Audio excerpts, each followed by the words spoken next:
C Joseph Vijay எனும் நான்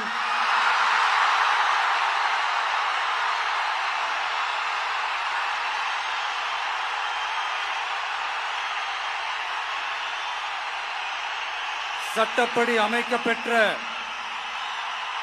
இந்திய அரசியல் அமைப்பின்பால் உண்மையான நம்பிக்கையும் மாறா பற்றும் கொண்டிருப்பேன் என்றும் இந்திய நாட்டின் ஒப்பில்லாத முழு முதல் ஆட்சியையும் ஒருமையையும் நிலைநிறுத்துவேன் என்றும் தமிழ்நாட்டு அரசின் முதலமைச்சராக உண்மையாகவும் உளச்சான்றின்படியும்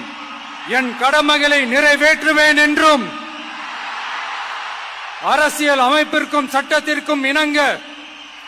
அச்சமும் ஒருதலை சார்பும் இன்றி விருப்பு வெறுப்பை விலக்கி பலதரப்பட்ட மக்கள் அனைவருக்கும் நேர்மையானதை செய்வேன் என்றும் ஆண்டவன் மீது ஆணையிட்டு உறுதிமொழிகிறேன்.